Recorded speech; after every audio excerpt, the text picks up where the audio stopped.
Mirëmëngjesit të nderuar teleshikues të drita televizion, do të jemi së bashku në emisionin What Happened Today, çfarë ka ndodhur sot.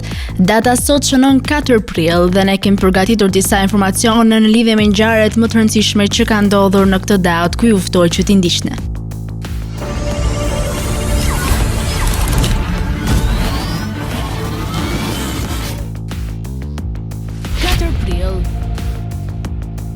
Ngjarje 1818, Kongresi i Shteteve të Bashkuara miraton flamurin e Shteteve të Bashkuara me shërita të kuq e të bardhë dhe një yll për çdo shtet.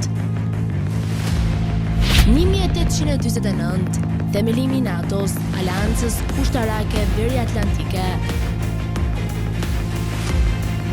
1975, themelohet Microsoft si një partneritet midis Bill Gates dhe Paul Allen në New Mexico. 2009, Republika e Shqipërisë dhe Kroacia pranohen në NATO. Vdekje 1929, vdiq Karl Benz, inxhinier gjerman.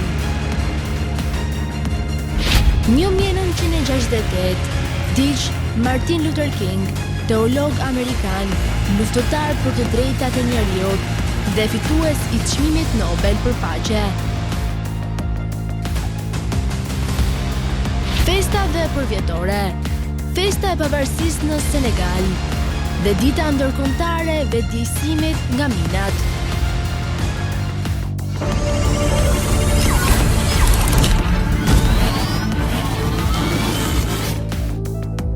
Ndërkohë kemi përgatitur për ju biografinë e Rontegen, i cili ka dhënë një kontribut të madh në zbulimin e rrezeve X. Wilhelm Rontegen ka lindur më 27 mars të vitit 1845 në Lennep të Gjermanisë, si fëmia i vetëm një tregtari dhe prodhuesi të rrobave. Nëna e tij ishte Charlotte Forweyn nga Amsterdami, një antare e një familje të vjetër në Lennep, e cila ishte vendosur në Amsterdam. Kur ai ishte 3 vjeç, familja e tij u transferua në Apeldoorn në Holland, ku ai shkoi në Institutin e Martinius Herman van Doorn, një shkollë me konvik. Ai ishte veçanërisht i prirur për të bërë tridhime mekanike, një karakteristikë që mbeti me të edhe në jetën e mëvonshme. Në vitin 1862, ai hyri në një shkollë teknike në Utrecht, ku megjithatë u përjashtua padrejtësisht, i akuzuar se kishte prodhuar një karikaturë të një prej mësuesve që në fakt ishte bërë nga dikush tjetër. Më pas ai hyri në Universitetin e Utrechtit në 1865 për të studiuar për fizikë, duke mos arritur kredencialet e kërkuara për një student të rregullt dhe duke dëgjuar se si mund të hynte në Politeknikun e Zurichut, duke e kaluar provimin e tij, ai e kaloi këtë dhe filloi studimet atje si student i inxhinierisë mekanike. Ai ndoqi leksionet e mbajtura nga Clausius dhe gjithashtu punoi në laboratorin e Kund. Në këtë universitet u emërua si asistent i Kund dhe më vonë shkoi në Strasburg. Në vitin 1874 u kualifikua si pedagog në Universitetin e Strasburgut dhe në vitin 1875 u emërua profesor në Akademinë Bujqësore. Më vitin 1876 u kthye në Strasburg si profesor i fizikës, por 3 vite më vonë pranoi ftesën për në katedrën e fizikës në Universitetin e Grijsend. Puna e parë e Rontegen u botua në vitin 1870 që trajtonte nxehtësinë specifike të gazeve, e ndjekur disa vite më vonë nga një punim mbi përçarshmërinë termike të kristaleve. Ndër problemet e tjera që ai studioi ishin karakteristikat elektrike të kuarcit, ndikimi i presionit në indekset e lëngjeve, modifikimi i planeve të dritës së polarizuar nga ndikimet elektromagnetike, ndryshimet në funksionet e temperaturës dhe ujit. Emri i Rontegen lidhet kryesisht me zbulimin e rrezeve që ai quajti rreze X. Në vitin 1895 ai studionte dukuritë që shoqëronin kalimin e një rrymë elektrike përmes një gazi me presion jashtëzakonisht të ulët. Puna e mëparshme në këtë fushë ishte kryer tashmë nga disa shpikës të tjerë, por puna e Rontegenit mbi rrezet X e çoi atë në zbulimin e llojeve të reja të rrezeve. Në mbrëmjen e 8 nëntorit të vitit 1895, ai zbuloi se nëse tubi i shkarkimit mbyllet në një kuti kartoni të trashë të zezë të mbyllur për të përjashtuar çdo dritë dhe nëse ai punonte në një dhomë të errët, një pjatë letre mbuluar në njërin anë me plantinacionit bariumi, i vendosur në rrugën e Rezeve u bë fluoreshente dhe kur ishte deri në 2 metra larg tubit të shkarkimit, gjatë eksperimenteve të mëvonshme, ai zbuloi se objektet me trashësi të ndryshme të vendosura në rrugën e Rezeve treguan transparencë të ndryshueshme ndaj tyre kur u regjistruan në një pllakë fotografike. Në eksperimentet të mëtejshme, Röntgen tregoi se rezet e reja prodhohen nga ndikimi i rezeve katodike në një objekt material. Për shkak se natyra e tyre nuk t'i asnjëherë, ai i dha emrin atyre reze X. Ndërrime të shumta u bën mbi të.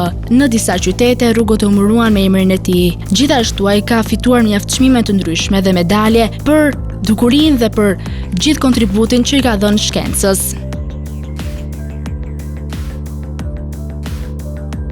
Tani do të kalojmë në rubrikën edhe shëndeti, sot kam përzgjedhur portfolio dhe vlerave ushqyese të Fejoa Fruit.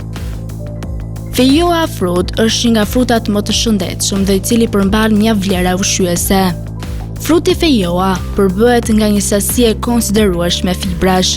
Fibrat stimulojnë lëvizjen peristaltike dhe rritjen e sekretimit të lëngjeve gastrike, gjë që lehtëson tretjen, parandalon gjendjet si kapslëku dhe mbron trupin nga sëmundjet më serioze si kanceri. Fibrat gjithashtu mund të heqin kolesterolin nga arteriet dhe enët e gjakut. Njerëzit me diabet të tipi 2 mund të pëlqejnë Fejoa për shkak të indeksit të saj glicemik. Indeksi glicemik rendit ushqime dhe pijet bazuar në potencialin e rritjes së sheqerit në gjak. Fejoa absorbohet më ngadalë në qarkullimin e gjakut, gjë që parandalon rënien e sheqerit. Fejoa mund të përmirësojë fokusin, përqendrimin dhe kujtesën.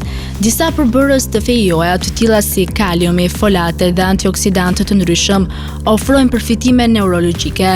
Dihet se folati redukton shfaqjen e sëmundjes së Alzheimerit dhe rënien njohëse. Kaliumi ka qenë i lidhur për të rritur rrjedhjen e gjakut në tru dhe për të përmirësuar njohjen, përqendrimin dhe aktivitetin nervor.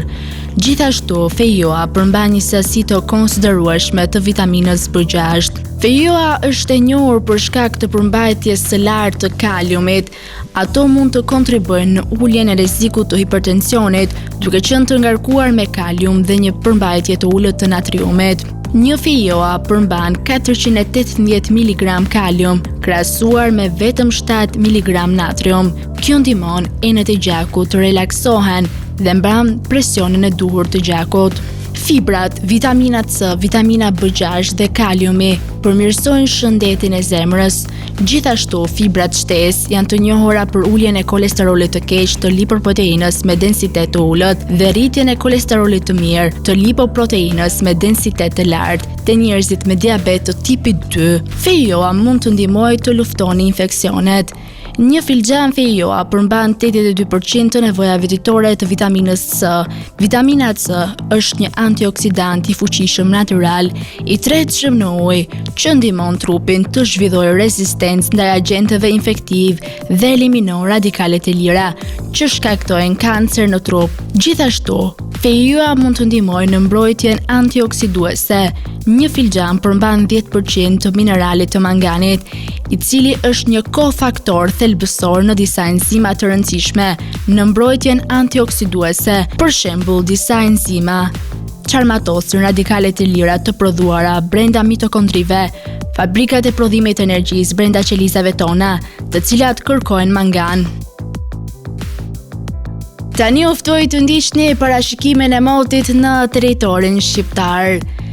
Territori shqiptar për datën 4 prill 2026 do të karakterizohet nga kushte atmosferike të paqëndrueshme me alternime mes kthjellimeve dhe vranësirave si dhe rreshje shiu në disa zona. Paraditja do të jetë me kthjellime dhe vranësira të her pas hershme, ndërsa në zonat jugore dhe lindore priten rreshje shiu.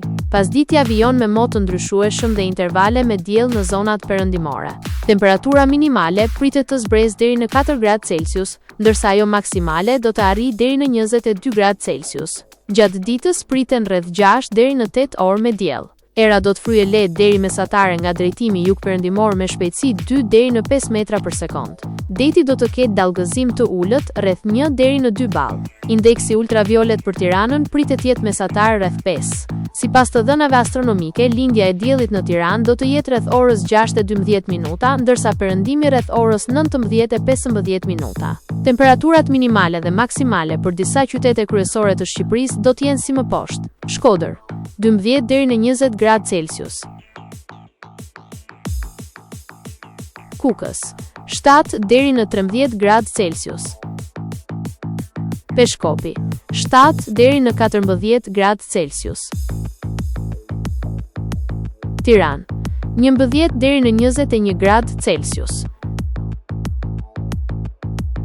Durrës, 11 deri në 22 gradë Celsius. Kavaj, 10 deri në 21 gradë Celsius. Elbasan, 11 deri në 20 gradë Celsius. Berat, 10 deri në 20 gradë Celsius. Korç, 4 deri në 12 gradë Celsius. Vlorë, 11 deri në 21 gradë Celsius.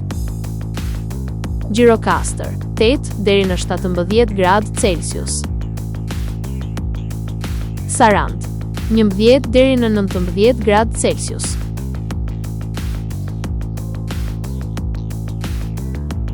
Tani ju ftoj të ndiqni parashikimin e motit në territorin e Kosovës.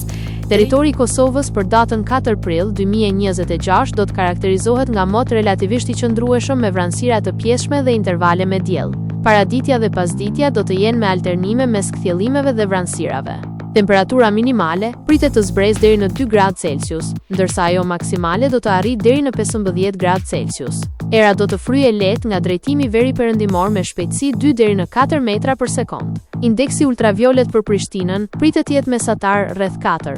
Sipas të dhënave astronomike, lindja e diellit në Prishtinë do të jetë rreth orës 6:06 minuta, ndërsa perëndimi rreth orës 19:11 minuta. Temperaturat minimale dhe maksimale për disa qytete kryesore të Kosovës do të jenë si më poshtë. Mitrovica, 3 deri në 12 gradë Celsius.